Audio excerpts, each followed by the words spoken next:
One of the most fun and beloved TFT sets ever is back as a new game mode for the Lunar New Year. You get a bunch of free stuff like tokens and shards so you can roll for the chibis you want, but you also get a really cool health bar around your champion so that way you can show off how far you've grinded. To help you guys through your grind, TFT Academy prepared a tier list to help you understand what comps are best so that way you can quickly grind all the SP you want and get those rewards in just a pitch. So let's go ahead and dive in and find out what are the best comps.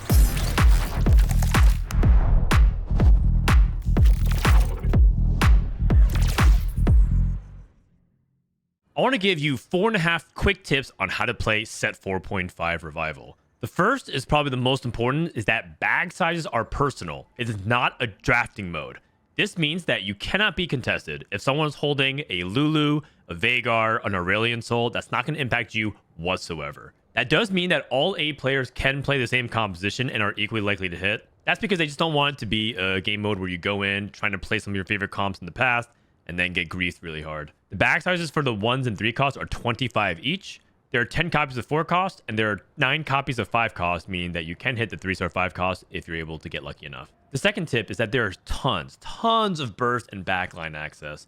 Assassins or different abilities that pull units from the corners. For example, Aatrox is 2 Blitzcrank hooks on both corners. There's just a lot for you to have to manage, and there's so much amount of damage that's built into a lot of people's kits. So you have to build defensive items, not just on your frontline units, but also your backline carries. Very often you're going to see Edge of Night, Quicksilver, and Bloodthirster recommended on your backline units because that's what it takes to survive the assassins jumping in and huge amount of AoE. Third tip, this one's pretty common now in most set revivals and fun modes, but you have an infinite item remover, so make sure you slam everything. There's no reason why you should keep that belt and tier, even if you want to save that for an item later on. Just put it onto a champion, get a little bit more power, unless of course you're trying to lose streak. Similar to set 10, if you played Remix Rumble, you get a new Chosen every single shot that you don't have a Chosen. Chosen means that you get a 2-star version of that unit and an additional trait of whatever it's pointing at. So in this case, Diana is 2 Spirit and 1 Assassin added to your team, and you get a 2-star Diana,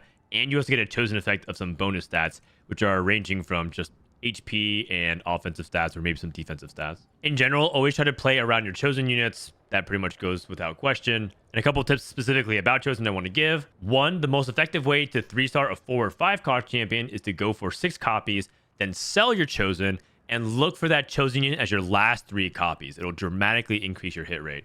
And this is particularly important if you want to go to level 9 and level 10 and hit your 5 cost 3 stars.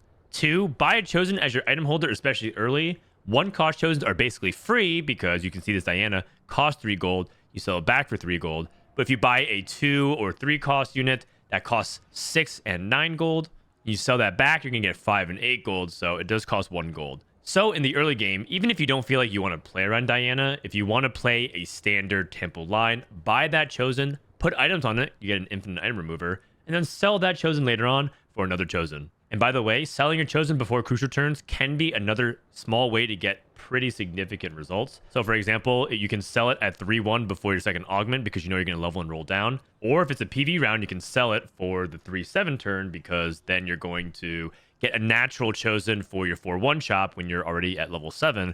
And that ends up being much better if you want to play around 3 costs. Here's my tier list for 1 cost Chosens, and this is based off of stage 2 and stage 3 strength, the likelihood that you'll be able to win streak and build a really strong game plan around them. I think Spirit Diana is just beyond insane. She can hold a bunch of utility items. You can always put like Sunfire and Spark, and she's really good at that. She also can hold just melee items like Bloodthirster, Titans, Edge of Night, and also do a lot of damage. She's extremely versatile. Her traits are OP, and she was also going to just naturally kill a lot of units because she jumps the backlines and assassinates stuff. Yasuo just gives you so much HP. The Exile gives you a lot of shields, so you get a lot of extra HP, and he can pretty much just 1v1 anything. And then Nidalee is just really good as a AP item holder. So, you know, Shojin, Jewel Gauntlet, Death Cap, those kinds of items. She's really powerful burst. So these are the 3 I think that I would always try to play around if I can. The thing about Nidalee is make sure you get the Warlord stack during the creep rounds. You actually can get a couple of Warlord stacks So make sure you buy it early and get those wins. Tier 2 are just solid units overall. Elise and Twisted Fate are both really good as cultists because you get a Galio summon and Galio can do a surprising amount of damage. And then Maokai and Garen are just like the best raw tanks that I think you can get for the Chosens. Tahm Kench is not bad, but the number one thing about Tahm Kench is that it baits you into Fortune. You're going to be tempted to play Fortune a lot. And Fortune is pretty good if you have the setup for it, but be advised that data isn't everything, but it is averaging a 6 currently on set revival. The rest of these units I don't think are worth holding very much. I personally passed them. I know a lot of people like to play around Wukong. I actually think the order probably is, Wukong here if I were to be very technical about it.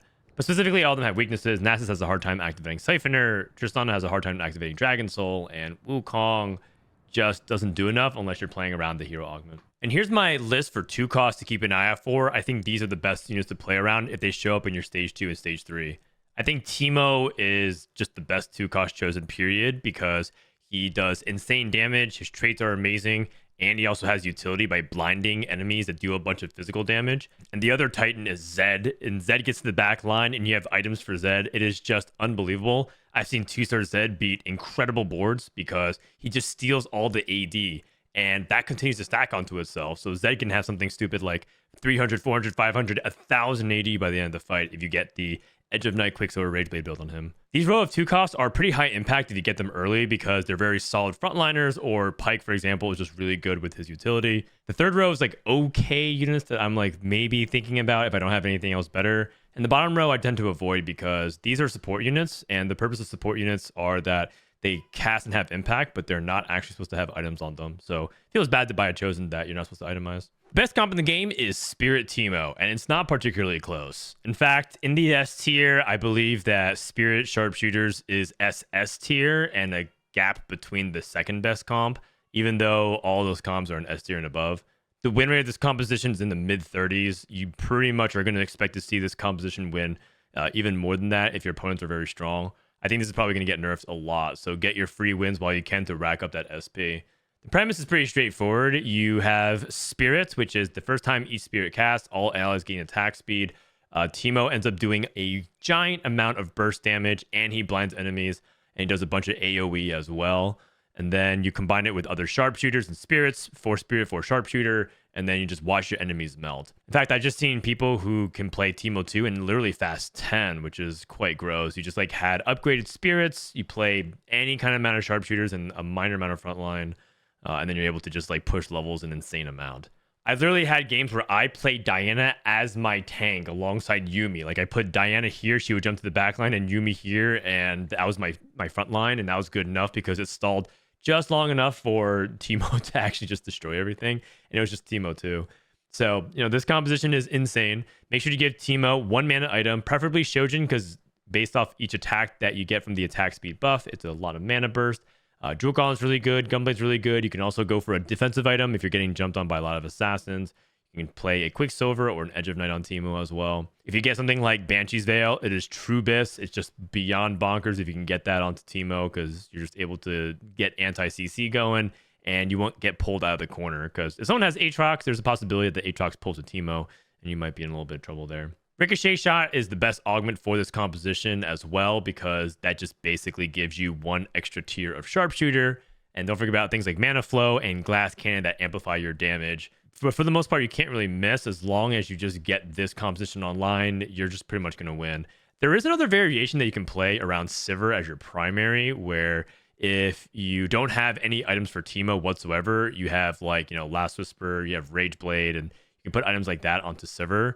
There's another variation that you can play with Sharpshooter Vanguard where you're not hitting the spirit units or for whatever reason, like you just get a bunch of Sivir items. You can play Rageblade, for example, instead of these defensive items.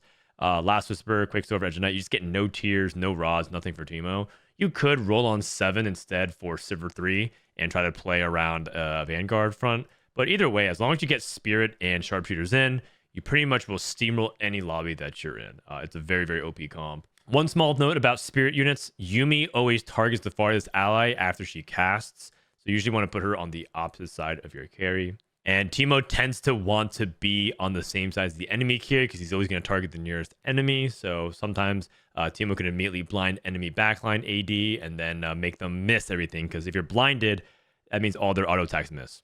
Let's go ahead and move down the Spirit train, shall we? Spirit Zed. This composition was a true terror back in the day.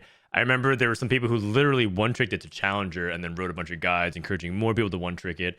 And the rock, paper, scissors dynamic of like, do I go against something like a traditional assassin comp versus front to back comp, and all these different AoEs made it such a nightmare to position around Zed. The reason why Zed is just so insane is because he benefits from a systematic change that they made a few sets later, which is they turned AD from a flat amount, like just a raw number of AD, to a percentage. So now he steals a percentage of it, which gives him percentage scaling. So instead of just stealing 10, 20, 30, and then getting 10, 20, 30 himself, he actually steals and adds 10%, 20%, 30%. So that just compounds onto itself. And so Zed's scaling, actually, if you right-click the champion, sometimes you'll see him get somewhere like 1,000, 2,000 attack damage, and that's not a typo or a bug. That's just literally the math scaling on Zed.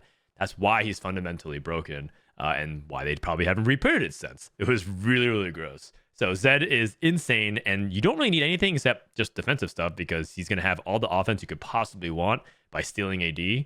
So Edge of Night, Quicksilver, and Rage Blade totally fine, so that way he can infinitely sustain himself. Make sure you activate Slayer if you can. Zed is a Slayer. You can't get the Ninja trait off of Chosen, so you are guaranteed to get 2 Slayer if you find a Chosen Zed. And Slayer is important because it gives you Omnivamp. If you get Omnivamp going, then you should be able to have Zed sustain, because a lot of people might be thinking you want to put Bloodthirster on him or Hodge. You don't need that at all if you have Slayers in. And then you pretty much just play like a standard Spirit package. You backline everything, so you just have to walk up to deal with what you're doing, and just put Zed on the same side as enemy carries. The way people tend to counter position this is to put their tanks in front of their carries like this. They have like their unit carry, like Twisted Fates, and then they put Garen and Wukong to try and counter Zed. So Zed eventually, if he's on the top vertical of it, will land something like here, or he'll land here and start attacking these units. But there's another way you can put on the other side, where if you actually use the C1 pocket, A, B, C, D, and you put the C1 here, if you put Wukong and Garen here, you actually get a pretty good angle, and Zed and Assassins will always jump here and attack these backline units as well. So you have a couple of options to navigate around it in case you end up finding yourself trying to position around Assassins. And then this also applies to the other side. If you want to play on B7, AB, 1, 2, 3, 4, 5, 6, 7, you want to put on 7. And this actually applies a lot more to units that really want to burst backline. For example, if you ever play around Xayah, Xayah actually plays like a keeper package. This is a keeper, for example, and you put a keeper. So you end up putting like the keepers next to each other, and you put like a backline bait. Then Zed and Pyke and other units jump around here, have to kill a bunch of these melee units, and Xayah will not only kill these units, but then target the top corner by aiming at these units top right as fast as possible. So these are a couple of positioning tricks to keep in mind when you're playing against Zed, and also if you're playing as Zed in these Assassins and navigating around it. Because the counterplay to this is to have Zed jump on the other side, all these melee units walk up, and then guess what? Zed cleans up and moves his way over to the back line. Spirit composition number 3, Spirit Diana. And this is a spirit variation that plays around Diana as the main carry and utilizing assassins. So you want to play 4 assassins, preferably, maybe even 6 if you're able to get an assassin emblem. If you get an assassin emblem, you can put it on a bunch of different units. Some people put it on a spirit unit or a really strong melee unit like Zed. So you can play a assassin core, and usually you do this when you have like a bunch of 1-cost Diana early on, and you have really good Diana items who uses Bloodthirster Titans and Spark usually, but you can put another AP item her or a Hodge, totally fine. But it's pretty much the same concept as Spirit Zed and Spirit Teemo. Just activate the 4th Spirit and watch Diana cook backlines. Speaking of Cooking Pot is really good in a lot of these traits where you can activate it and start buffing like one super unit really early, specifically your Chosen. So if you have a Cooking Pot that can buff Diana, thumbs up, really, really good stuff. And always keep that in mind. The other is that if you're playing around Assassins, Flurry of Blows is really good because Assassins get the ability to crit.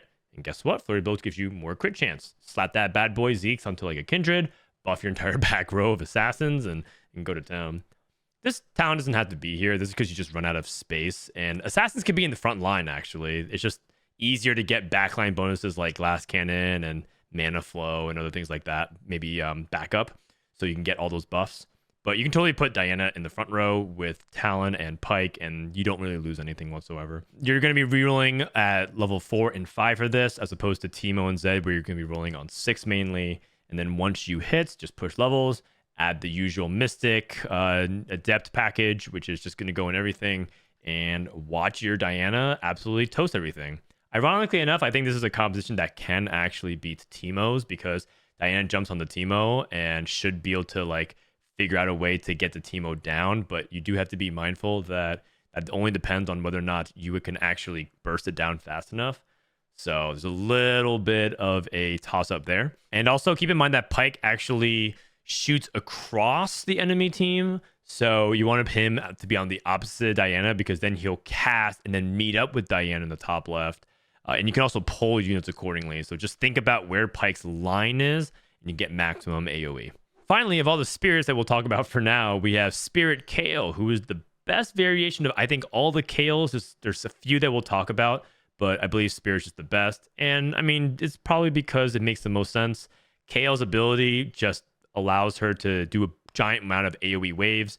The more attack speed she has, the more damage she does. It's pretty straightforward. And she's also an Executioner. Executioner allows her to crit and deal a bunch of damage as long as they're below a certain amount of HP. Whenever you're playing around Kayle, you preferably want to play around 4 Executioner, and the only way to get that is to actually have a Chosen. So try to get Executioner Kayle. If not, Executioner Kindred's perfectly fine, because Kindred actually is quite a good duo carry with a bunch of mana items. And then if you can't, maybe Executioner Xayah, and then you itemize Xayah instead. If you don't get any of those, just get Shen. Totally fine as well.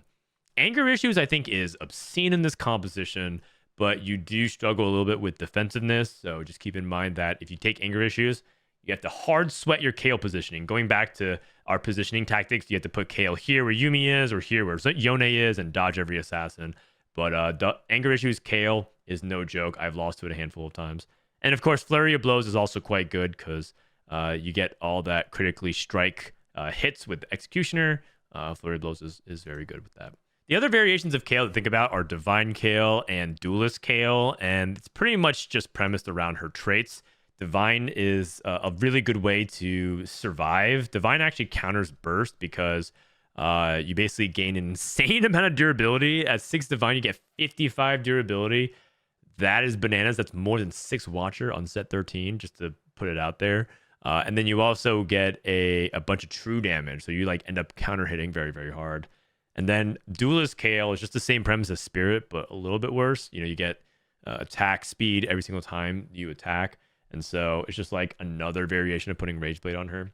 But overall, I would say that Spirit is the strongest. So play around with these variations. Kayle's actually a very high skill forecast to play around, because even though these are some variations that are commonly played, you can also play Flex Kayle, which is not any vertical, no Spirit vertical, no Divine vertical, no Duelist vertical. You can just play 2 Divine, 3 Executioner, and then Flex, like Vanguard Mystics, Cultists, Keepers, Legendaries. You can totally just like Flex Kayle. And I remember that this ended up being one of the most skill expressive compositions to play in the set, because if you mastered Kayle, you could play it from all different angles as long as you have a single Rage Blade. So very fun if you love big attack speed, exploding comps, and 4-cost flex. In the A tier, we have a lot of compositions that actually have a lot of power and can win. It's just not likely to beat the Spirit comps, but if you snowball your lead hard enough or you hit hard enough, you can pretty much take down anything.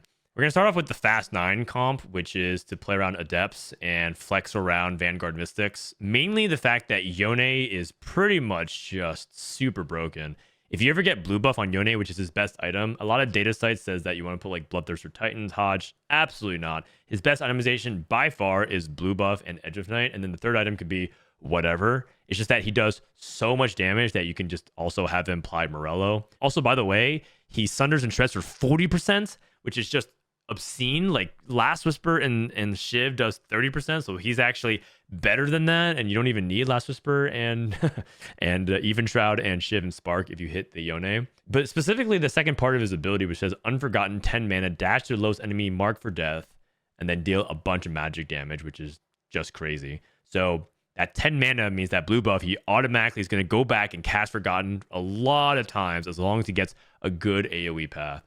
So a lot of Fast 9 orients around Yone. He's extremely powerful. All you really need to do is play around the 3 Adepts, which is just a really powerful trait. It's like Frozen Heart slowing and chilling enemy attack speed for the first few seconds, which sets you up to get really far ahead in the fight.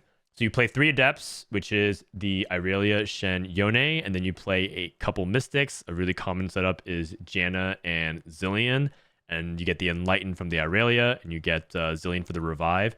And then you can just play pretty much whatever you want. So in this example, we have Yasuo, because he's 2 exile with Yone, and then Lee Sin, which is Divine Duelist, the Duelist that ties in with Yone, the Divine that ties in with the Irelia. And then these 2 spots, you can pretty much just play whatever you hit. So you can play Set, for example, who does a lot of AoE.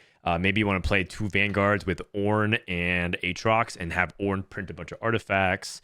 You could also just play, a random Azir because you want to bait more assassins. There's just a lot of different things you can do. So very, very powerful. All you have to do is get to 9, get to 10, flex around your chosens. And this is also the best composition to hit 5 cost 3 stars. I've done it a few times. I hit Yone 3, I hit Set 3, I hit Azir 3. There's just like a lot of different things you can do with it. And you pretty much just play any kind of econ augment. So Hedge Fund, Tiny Titan, Level Up, Upward Mobility. These are all just pretty straightforward Fast 9 augments. So anytime you see yourself in that position, make sure to try and get to 9 as soon as you can. And that's where knowing the best 1 cost and 2 cost chosens, what goes back to that, right? Like if you have Teemo holding blue buff and Morello, or you have Yasuo holding really good items for Yone as well, like those are where knowing the good chosens is going to help you get to 9 as soon as you can. Speaking of Yasuo, duelists are quite good because they stat check a bunch of front lines. Yasuo 3 can cut through any weak side front line really quickly, and Kalista blows things up and give her a bunch of attack speed. Not surprised that Anger Issues is insane in this comp for the same reasons as everything else. Yasuo also caps really high because you end up playing Yone and Lee Sin. Lee Sin can one-shot a bunch of units.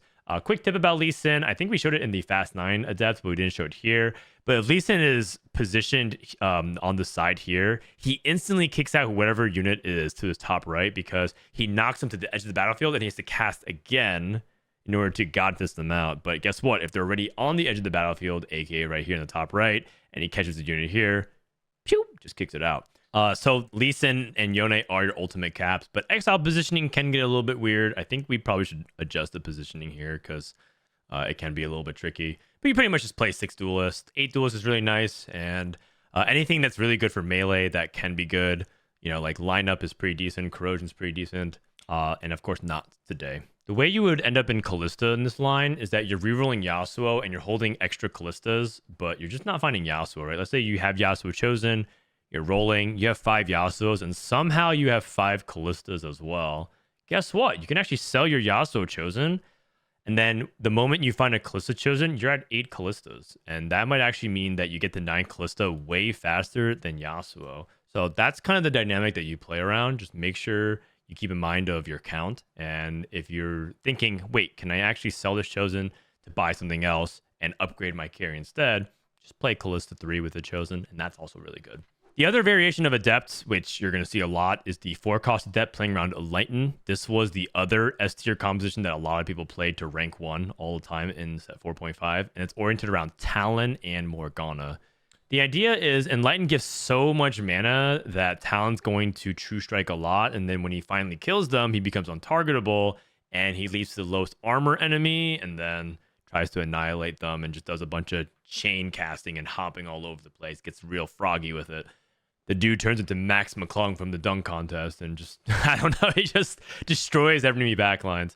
It is important to note that he leaps to the lowest armor enemy, so he's never going to leap to your Vanguards and will always leap to a unit without any items. So you can bait that. And it also doubles for why Edge of Night is really important, because Edge of Night gives you 20 armor. So if you put Edge of Night onto a carry, let's say you put Edge of Night on a Kayle, this Kayle actually has 20 more armor, so they're much more likely to target Xayah and Teemo and Yuumi before they target Kayle. So that is partially something about Talon's ability for you to be mindful of. This composition is like generally really, really solid. It's probably like another default line that you could play if you feel like you have no opener, you have like a generic, portable forge opener, inspiring epitaph, just like nothing that tells you what to play. You can always fall back on this composition. It's very, very good.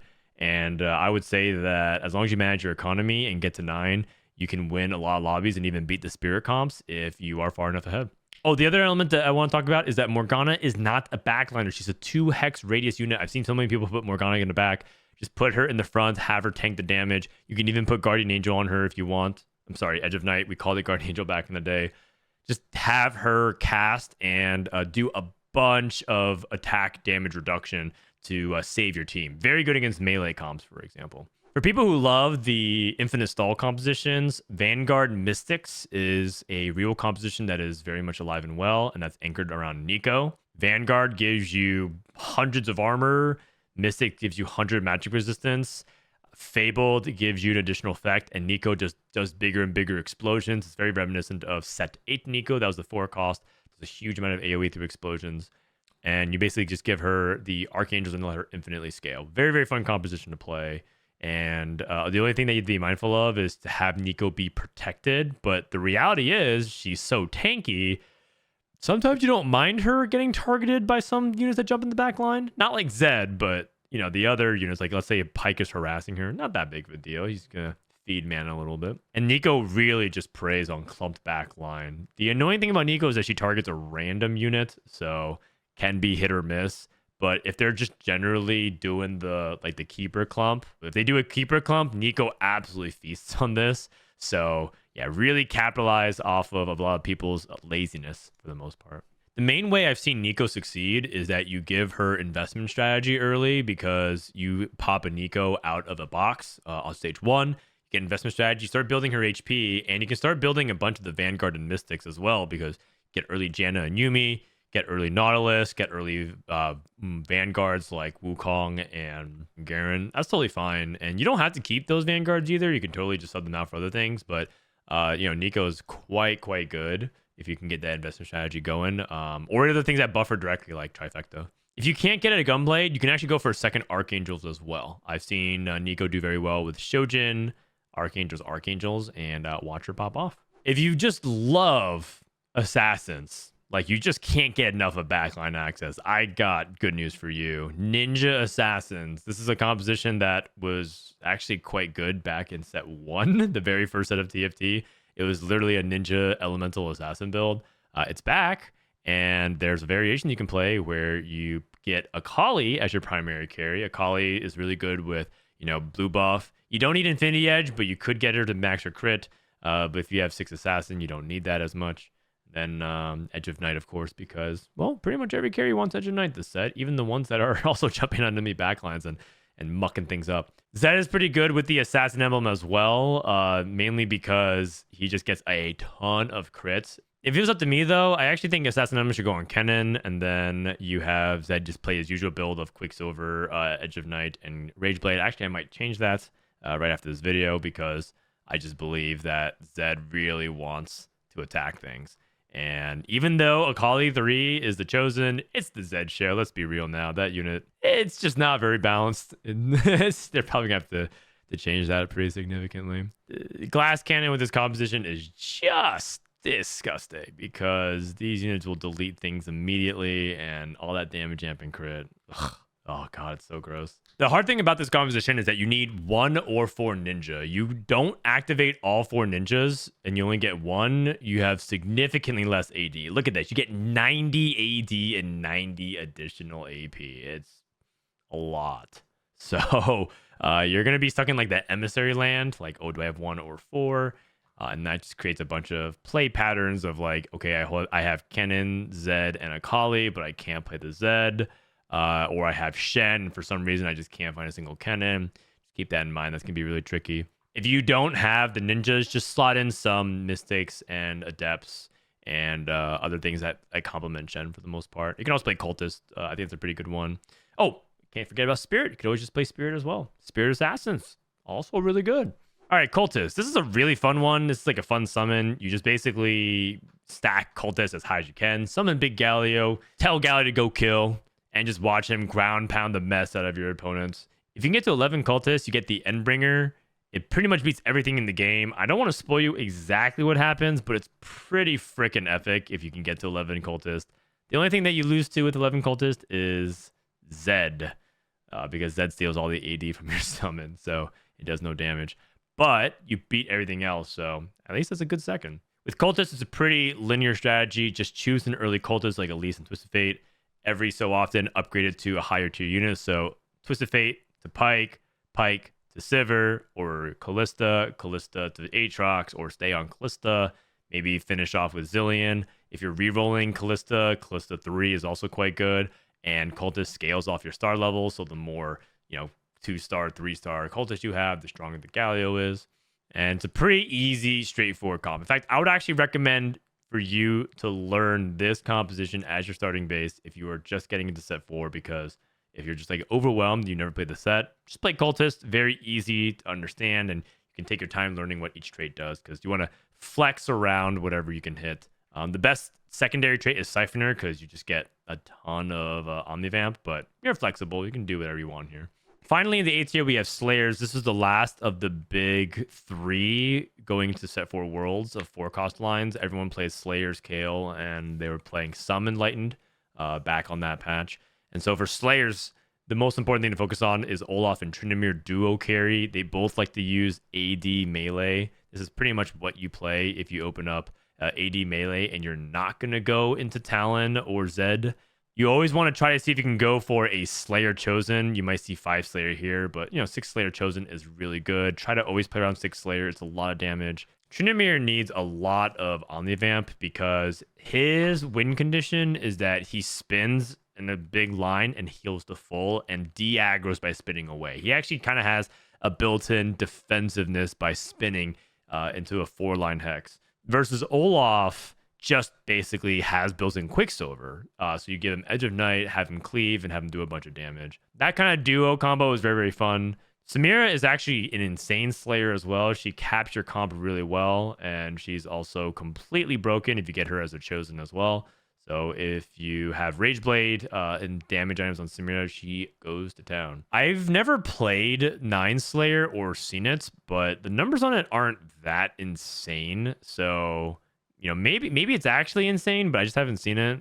I would say that you probably lack some frontline. So unless you're getting like 2 or 3 Slayer emblems, I would probably stay away from it, even though you can get it from Chosen. But the composition is just high value in general. As you can tell, it's very expensive. It's pretty much just all 4 and 5 costs. So it's just like an AD version of maybe like this melee fast 9 type of scenario. For composition in the B tier and below, this is basically a list of compositions that exist, but you should not expect to do very well because top 4 is pretty much always going to be taken by the S and A tiers. So if you play these compositions, focus on having fun as your primary game plan, and if you top 4, great.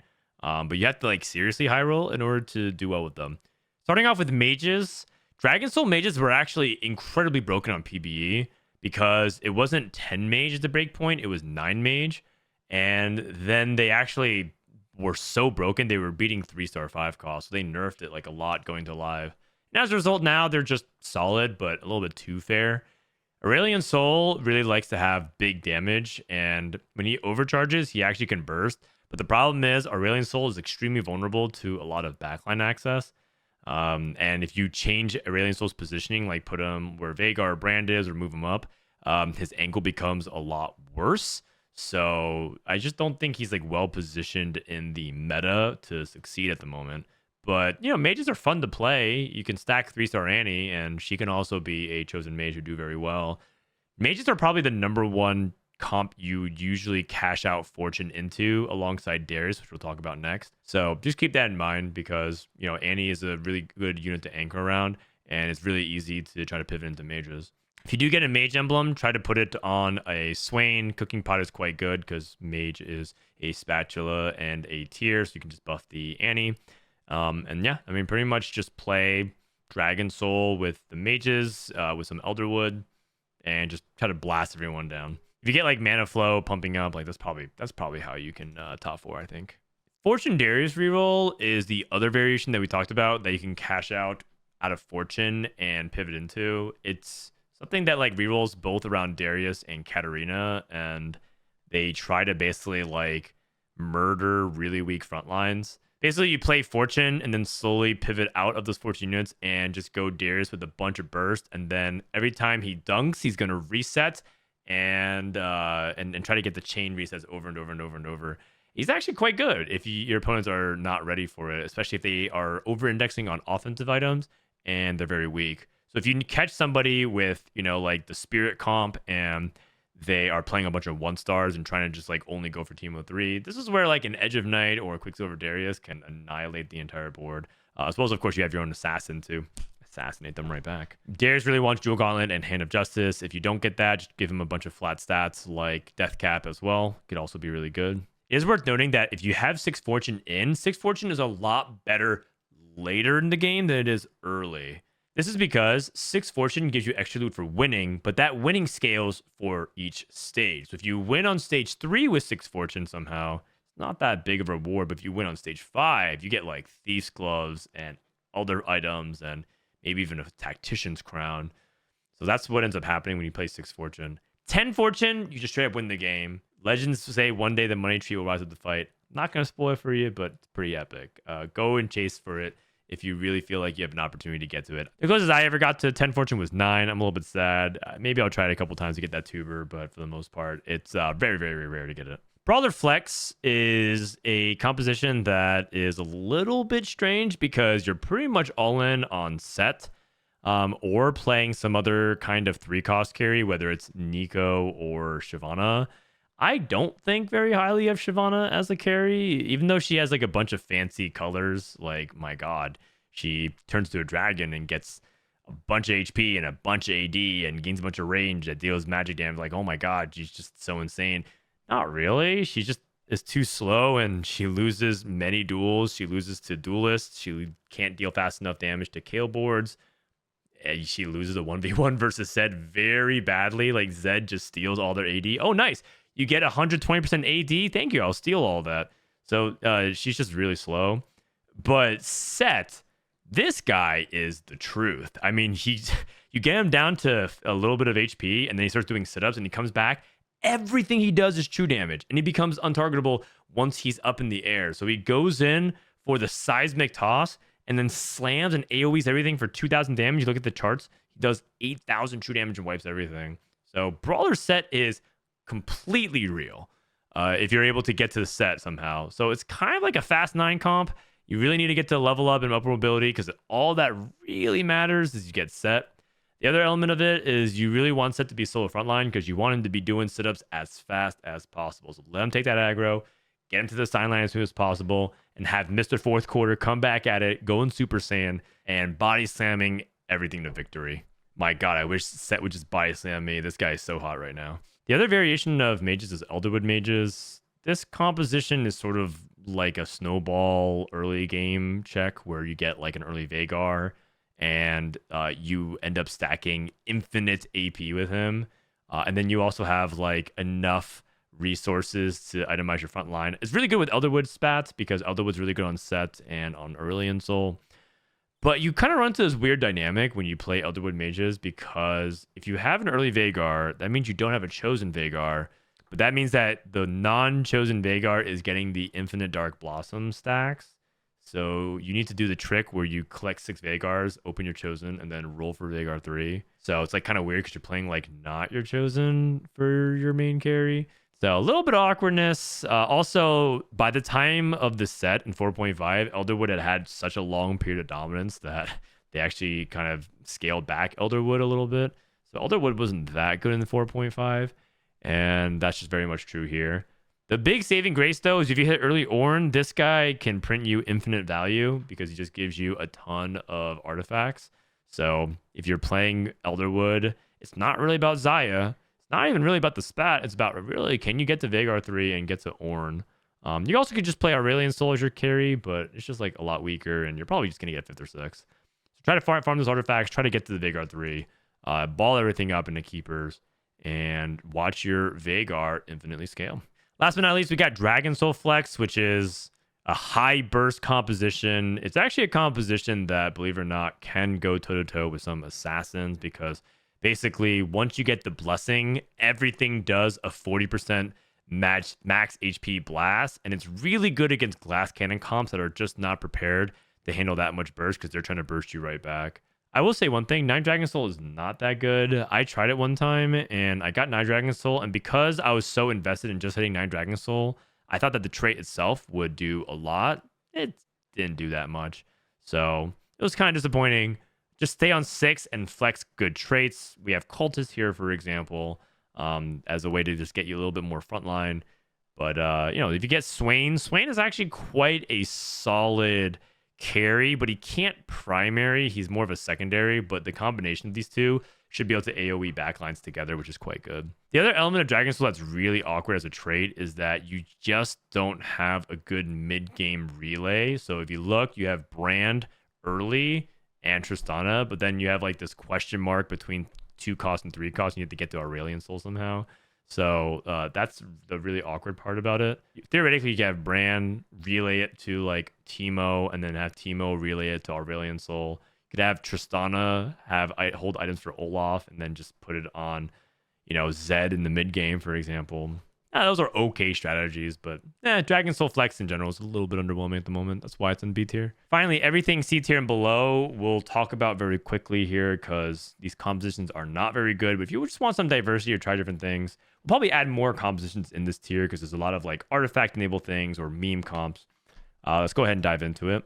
Keeper Xayah is a composition that actually did really well for a patch or two, and a lot of people have memories of this composition doing very well. But the reality is Xayah is very vulnerable to the current meta, and she is not strong, so they're probably going to have to buff her. But at the moment, she is not a threat to primary carry at all. It's really the Kayle show and even Kindred. If you do end up playing her, note the positioning of like how these sand guards are anti-Aatrox, anti-assassin. So you just like bundle everything, but you still want Kayle to be kind of in the back to AoE everything.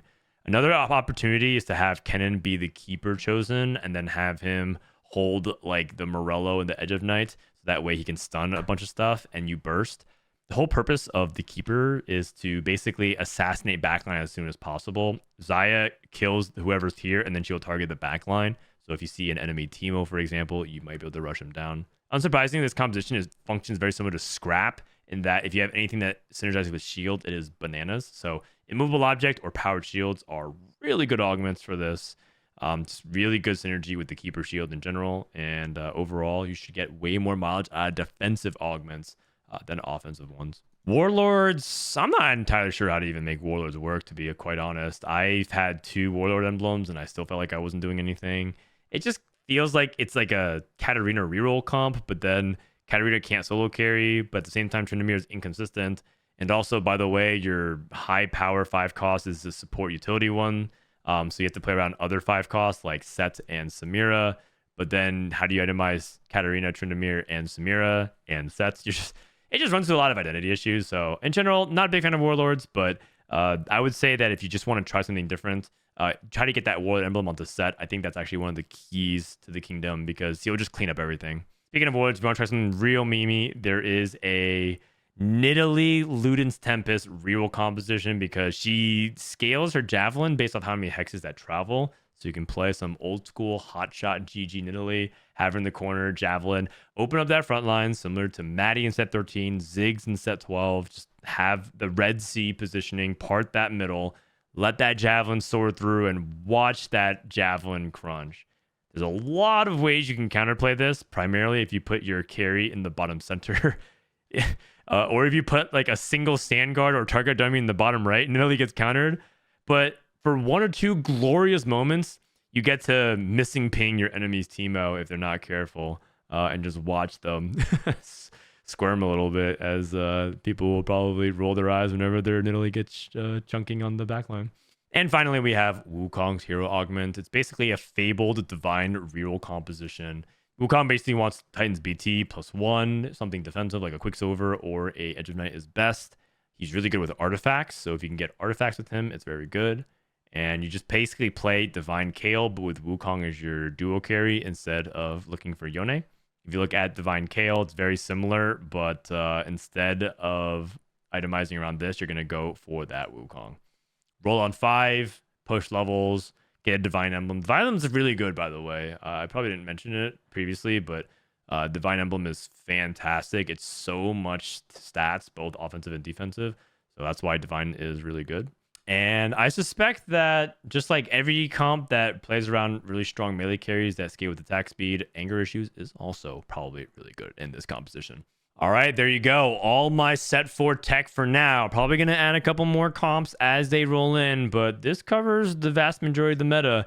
They're probably going to have to shake things up because it's a little bit too spirit dominated, especially because of personal bag sizes. Every player can play as without any fear of being punished. And maybe that's why having a shared draft pool and bag sizes are a good thing.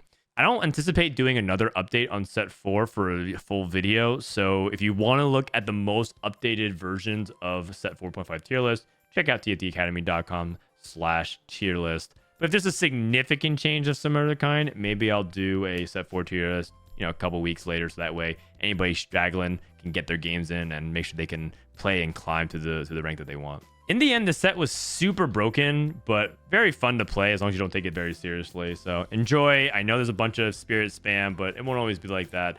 Just have fun flexing and buying all the fun glitter units and watching them explode things. That's it for me. Thanks for watching. I'll catch you guys next video.